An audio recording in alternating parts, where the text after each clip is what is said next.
This is an age of gods and monsters. I wish not for dominion. Yet I cannot watch the common folk suffer.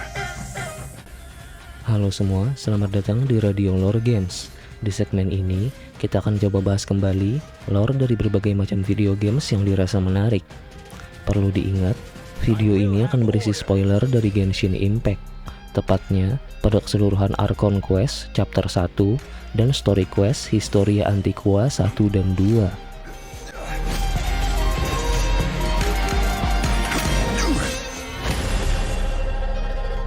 To cleanse the land and defend our safe harbor. That was the first contract in Liyue. And now, the final contract too has been set in stone. Dewa pencipta sistem keuangan yang selalu kehabisan uang, itulah Zhongli atau Rex Lapis sang dewa kontrak. Zhongli adalah sosok yang diambil Archon Gio atau pemimpin region Liyue setelah dia memutuskan untuk pensiun dan menyerahkan daerah kepemimpinannya kepada para pengikutnya. Dari semua Archon yang ada di Teyvat sejauh ini, bisa dibilang Zhongli adalah Archon yang paling kentara kesan kedewataannya. Bahkan ketika ia telah mengambil wujud barunya sebagai manusia fana, ia dikenal sebagai pribadi yang berwawasan luas dan mempunyai karisma layaknya adeptus atau para pertapa. Saat masa kepemimpinannya, Zhongli dikenal mempunyai banyak gelar kehormatan, mulai dari Morax karena dia pencipta Mora, Rex Lapis, God of Contract, Lord of Gio, The Overseer of Liyue, Warrior God, dan masih banyak lagi. Semua gelar itu merupakan bukti dari keterlibatan langsung sang Archon dalam memimpin dan mengembangkan peradaban Liyue. Sebagaimana Archon atau dewa di tiap region lainnya, Rex Lapis juga mempunyai ideologi teologis yang ia terapkan dalam masa kepemimpinannya, yang dalam hal ini adalah ideologi kontrak. Kontrak yang dimaksud di sini adalah sebuah perjanjian atau sebuah kesepakatan mengenai perkara tertentu yang mengikat antara dua pihak atau lebih. Tiap kontrak dianggap sebagai suci dan absolut. Bahkan sang Archon juga mengikat dirinya sendiri pada konsep kontrak buatannya ini. Bagi penduduk Liyue sendiri, kontrak sudah menjadi landasan kehidupan yang bersifat universal, mulai dari permainan anak-anak hingga urusan administrasi negara, semua tidak lepas dari konsep ini. Hal itu mereka teladani dari sang Archon yang senantiasa membimbing mereka, entah itu dari sejarah yang diwariskan atau melalui petuah langsung yang diberikan sang Archon tiap tahunnya, melalui sebuah festival yang bernama Rite of Descension.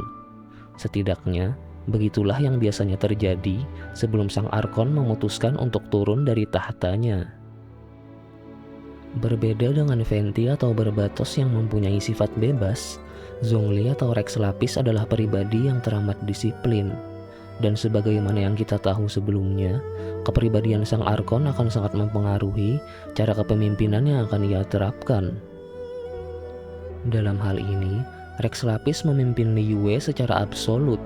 Seluruh kekuasaan bermuara pada tangan sang Archon, membuat Liyue menjadi negara teokrasi yang sangat unik, di mana dewa secara langsung menjadi pemimpin mereka dalam artian yang sebenar-benarnya, mengatur tatanan hukum dan ekonomi secara langsung pula, melalui kontrak yang ia buat dengan beberapa pihak yang menjadi perpanjangan tangannya, dan pihak-pihak itu pun akan secara langsung bertanggung jawab kepada sang Archon.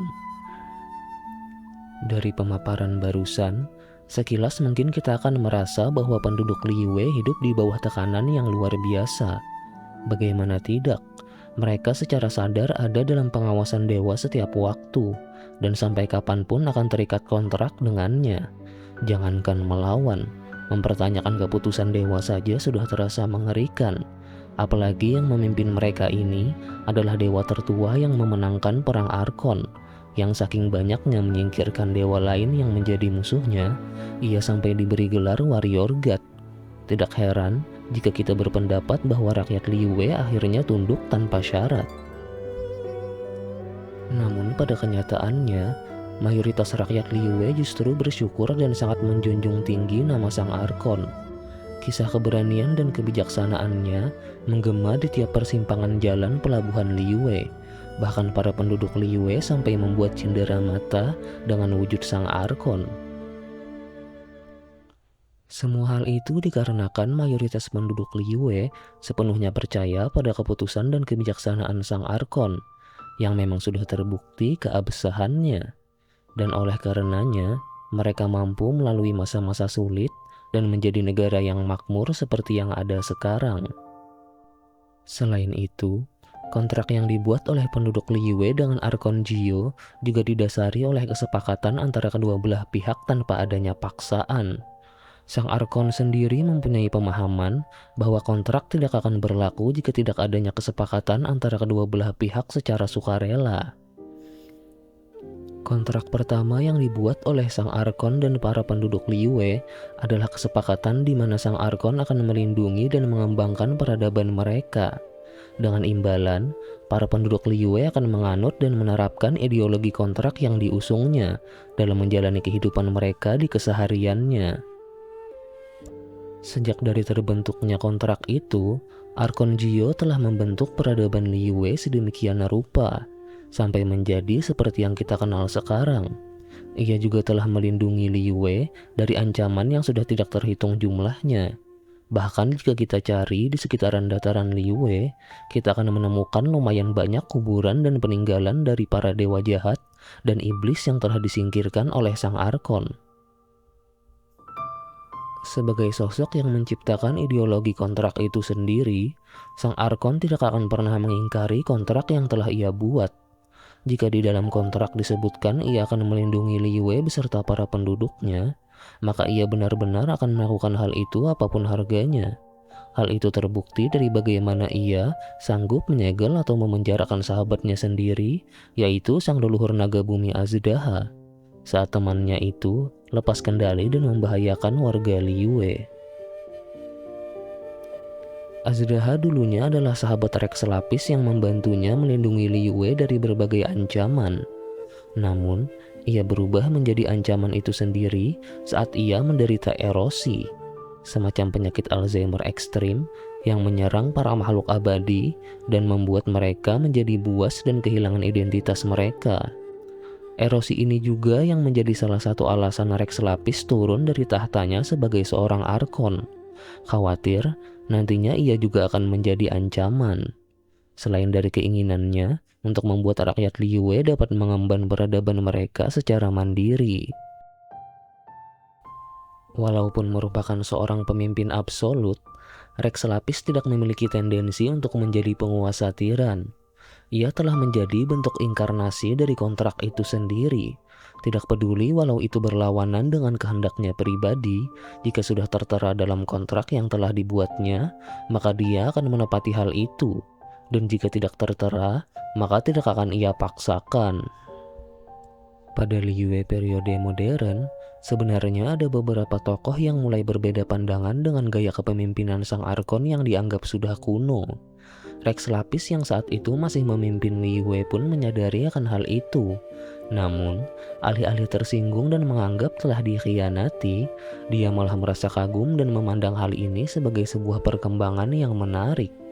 Sang Arkon merasa bagai orang tua yang sedang memandang anak yang dulu ada di pangkuannya, kini sudah bisa sedikit berjalan walau masih tertatih-tatih. Bahkan pada pihak yang terang-terangan menentangnya pun, sang Arkon tetap teguh pada prinsip kontraknya. Hal ini dapat terlihat dari bagaimana ia menghadapi seorang Fatui yang tamak bernama Klimen dan seorang pengikut Dewi Garam bernama Wanyan. Saat itu mereka berdua mengaku sebagai arkeolog yang ingin mempelajari sejarah dewa-dewi di Liyue. Pada kenyataannya, Klimen hanya ingin mencari harta karun untuk memperkaya diri, sedangkan Wanyan ingin membuktikan bahwa Morax atau Rex Lapis adalah dewa jahat yang telah menghabisi Dewi Hafria, yang terkenal lembut dan penuh kasih sayang. Mereka pun akhirnya merekrut Zhongli sebagai pemandu jalan, tanpa tahu bahwa ia sebenarnya adalah sosok lain dari Rex Lapis atau Morax itu sendiri. Di sepanjang perjalanan tur mereka, Klimen dan Wanyan kerap kali berselisih tentang berbagai hal. karena memang tidak ada satupun dari mereka yang merupakan seorang arkeolog sungguhan. Keinginan mereka yang jauh berseberangan membuat ego keduanya bertabrakan. Ketika tiba di situs reruntuhan Dewi Hafria, Zhongli mengikat kontrak dengan keduanya bahwa masing-masing dari mereka hanya boleh mengambil satu item dari tempat itu, sedangkan dirinya sendiri tidak akan mengambil apapun, sebagai usaha untuk mengatasi konflik tiada akhir di antara keduanya. Karena pada dasarnya keduanya tidak mempunyai itikat baik, mereka pun akhirnya melanggar kontrak itu. Dan sebagaimana hukum yang berlaku di Liyue, pihak yang melanggar kontrak akan menerima amarah sang dewa bumi. Klimen yang memaksa untuk mengambil lebih dari satu item dengan menggunakan kekerasan, dihukum dengan menggunakan kekerasan pula, membuatnya terusir dari tempat itu. Sedangkan untuk Wan Yan yang terobsesi dengan sebuah pedang patah yang ia anggap sebagai bukti kejahatan Morax, akhirnya juga ikut melanggar kontrak. Ia pun akhirnya dihukum dengan kebenaran tentang Dewi yang ia puja, bahwa Dewi Hafria sebenarnya adalah Dewi lemah yang tidak mampu bersaing di masa kekacauan perang Arkon. Seluruh wilayahnya telah dirampas hingga hanya menyisakan sebagian kecil. Alih-alih dihabisi oleh Morax, justru pengikutnya sendirilah yang menghabisinya karena tidak tahan terus-menerus hidup di bawah kekacauan perang. Saat Dewi Hafria ditusuk menggunakan sebuah pedang dan menemui ajalnya, energi kedewataannya meledak dan mengubah sebagian besar pengikutnya menjadi patung garam. Sedangkan sebagian lain yang tersisa mengikat kontrak dengan Morax untuk melindungi mereka, yang akhirnya diberi jabatan sebagai keluarga bangsawan pengelola garam. Beberapa pengikut Dewi Hafria yang masih ketakutan akan amarah sang dewi pun akhirnya menyelinap kembali ke wilayah mendiang dewi mereka dulu untuk menghancurkan pedang yang dulu menghabisinya, berharap bahwa mereka tidak akan dikutuk karena telah mengkhianati dewi mereka. Walau menurut Morax atau Rex Lapis itu sendiri, hal itu tidak diperlukan, karena bagaimana mungkin dewi yang penuh kasih sayang seperti Hafria meninggalkan kutukan pada pengikut yang dicintainya, yang bahkan ia biarkan ketika pengikutnya itu ingin mengambil nyawanya. Zhongli turut menjelaskan bahwa pihak yang disingkirkan oleh Morax hanyalah mereka yang entah melanggar kontrak atau menjadi ancaman bagi keselamatan Liyue secara langsung. Dia tidak mempunyai urusan dengan Hafria yang saat itu lebih memilih untuk menarik diri dari perang Arkon. Wan Yan yang tidak sanggup menerima kenyataan pun menuduh Zhongli sebagai pengikut Morax yang berusaha menggoyahkan imannya. Ia akhirnya bergegas meninggalkan Zhongli dalam perasaan yang hancur, menggenapkan hukuman Dewa Bumi yang telah dijatuhkan padanya. Lagi-lagi berbeda dengan Venti atau Barbatos yang cenderung menyerahkan hukum manusia kepada para manusia itu sendiri, Rex Lapis tidak segan-segan untuk menjatuhkan hukuman secara langsung bila mana diperlukan. Namun, hukum yang diberlakukan juga masih dalam ranah kontrak yang telah disetujui sebelumnya, sehingga hukuman itu masih dalam lingkup tindakan tegas terukur, dan bukannya ajang adu arogansi yang hanya mempertontonkan kekuatan. Hukum kontrak bentukan Rex Lapis adalah produk dari interaksi panjangnya dengan peradaban manusia, khususnya peradaban Liyue itu sendiri. Ia telah mengajarkan banyak hal kepada mereka, mulai dari hal dasar seperti membangun rumah, hingga tatanan sistem keuangan dan kenegaraan berbasis kontrak. Ia telah hidup membersamai peradaban ini selama ribuan tahun. Tidak ada yang lebih paham tentang karakteristik peradaban Liyue kecuali Rex Lapis yang telah membentuk peradaban itu dengan tangannya sendiri. Peradaban yang telah ia asuh sekian lama itu kini sudah melangkahkan satu kakinya menuju kemandirian, perlahan melepaskan diri dari ketergantungan pada kekuatan Adeptus atau yang semacamnya, terutama ketergantungan pada sang Arkon Gio itu sendiri. Semua hal itu menumbuhkan pertanyaan besar dalam diri sang Arkon. Apakah tugasku sudah selesai? Apakah kontrak denganku sudah terpenuhi dan Liyue siap memasuki zaman baru? Untuk menjawabnya, Rex Lapis pun akhirnya membuat sebuah dalam tanda kutip ujian bagi Liyue. Ujian akan seberapa sanggup mereka menghadapi situasi krisis tanpa kehadiran Arkon mereka, yang diawali dengan skenario palsu tentang kematian sang Arkon. Seperti yang kita tahu, Liyue dapat menghalau serangan dewa jahat Osael yang dibangkitkan oleh Fatui, tanpa bantuan dari sang Arkon yang telah dianggap mangkat.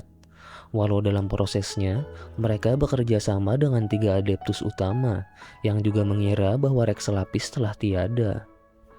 Setelah serangkaian peristiwa itu, administrasi kenegaraan pun langsung diambil alih oleh Liyue Qixing, atau pemerintahan manusia yang ada di bawah Rex Lapis dulu. Para Qixing mampu menjalankan pemerintahan yang diwariskan oleh Rex Lapis, yang tentunya kini akan dijalankan dengan gaya mereka sendiri. Sedangkan untuk para adeptus, mereka lebih memilih untuk hanya mengawasi dari balik bayang-bayang, menjadi sosok pengawas dan penasehat secara tidak langsung bagi pemerintahan para Qixing. Dengan turunnya Rex Lapis dari tahtanya sebagai seorang Arkon, kini Liyue memasuki zaman baru, zaman transisi dari kepemimpinan teokrasi absolut yang bergantung pada kekuatan magis para adeptus, menuju zaman pemerintahan Dewan Dagang yang dijalankan oleh rakyat Liyue itu sendiri. Jika dilihat dari sudut pandang lain, keinginan Rex Lapis untuk turun dari tahta dan keinginan sebagian rakyat Liyue untuk berlepas dari ketergantungan berlebihan pada sang Arkon sudah sedikit memenuhi syarat batalnya kontrak yang telah dibuat antara kedua belah pihak dulu. Namun, dua faktor ini sangatlah lemah dan tidak mewakili keinginan seluruh rakyat Liyue. Oleh karena itulah, Rex Lapis menjalin kontrak dengan Fatui untuk meneguhkan tekad kedua belah pihak. Dan sebagai bukti konkret dari kemampuan Liyue bertahan tanpa sang Arkon, yang memvalidasi keinginan sang Arkon untuk turun tahta dan membuat Liyue menjadi bangsa yang berdikari. Sebagaimana yang telah tertera dalam kontrak antara Zhongli dan pihak Fatui, sebagai imbalan atas peran antagonis yang dimainkan Fatui dalam skenario ujian tadi, dan untuk sebuah alasan yang belum disebutkan, Zhongli diharuskan untuk menyerahkan Gnosis atau bidak catur berisikan kekuatan kedewataan Arkon pada mereka. Dalam kasus Rex Lapis, Gnosis itu hanya digunakan untuk membuat Mora atau mata uang Teifat yang diproduksi di Northland Bank Liyue. Sedangkan kekuatan bertarungnya sendiri adalah kemampuannya pribadi. Bukan sebuah masalah baginya menyerahkan bidak itu, tapi ia tetap berat hati melakukannya. Dengan itu, kontrak Rex Lapis dengan rakyat Liyue pun berakhir.